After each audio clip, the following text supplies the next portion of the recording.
Hello everybody, welcome back to my channel, and today I'm going to be talking about a book called The Stranger, written by Albert Camus.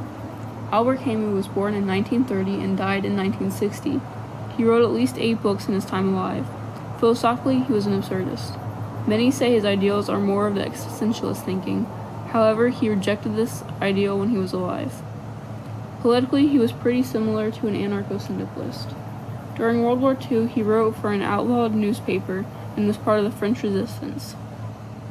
He was married twice in his life, but his marriages didn't work out because he had multiple affairs. Now, to get into his book, The Stranger. I hated it. It was such a boring book.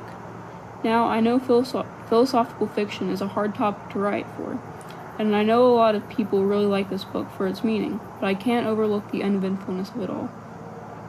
Okay, so if you haven't read it yet, and you don't want it spoiled, I suggest you stop watching and come back after you get bored half to death from reading it and completely give up on it. So to summarize, the book starts off with the main character, Marcel, receiving a telegram that his mother died. He goes to her service but ultimately doesn't care about her death.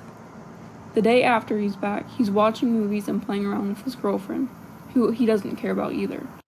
Throughout the book, she asks him if he loves her multiple times, and he says probably not. The only time he starts missing her is when he is in prison, later on in the book. Now, the main conflict of the book happens when his friend Raymond beats up his girlfriend, who's using him for money. Marcel helps him win the court case because he's an amoral edgelord that thinks beating women is okay. So later on in the book, Raymond, and Raymond's friend are taking a walk on the beach. The girl Raymond beat up has a brother who's a pretty big guy. Obviously, he's a bit mad about his sister getting abused and the guy who did it getting off the hook, so he tries beating them up, which ends with Raymond getting stabbed.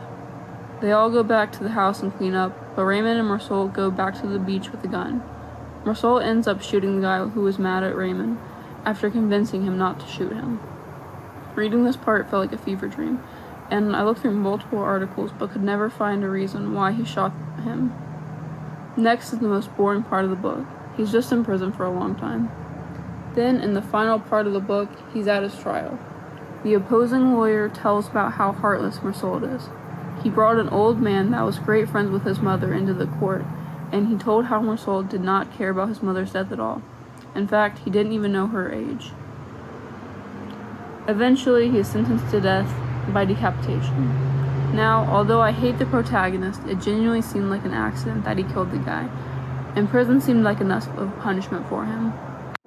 I don't think his attitude on life should have been brought up in the courtroom. At one point, it was also brought up that he was an atheist, and some of the characters were pretty upset about this. Although the book was extremely boring, one small side relationship really stood out to me. There was a guy in the story called Old Salamano. In my opinion, this made the book worth reading. Salamano had an old dog that was balding and had scabs all over his body. Salamano was constantly swearing and hitting at his dog. One day at a fair, his dog runs off and he doesn't return. Salamano comes to Marcel and confesses how he feels about the dog. He said that the dog took place of his wife when she died. Him and the dog had spent so much time together that they were starting to look like each other. Salamano goes back to his apartment that night and Marcel says he can hear him crying. Now the symbolism, or I would even call it foreshadowing, is that people take things for granted. But I feel like Old Salamano and his dog is a much more powerful example of this, rather than Marcel missing cigarettes and women when he's in jail. Altogether, I give this book a 4 out of 10. If you disagree, write why in the comments, or if you agree, you can write that too. That's all for this video. Goodbye.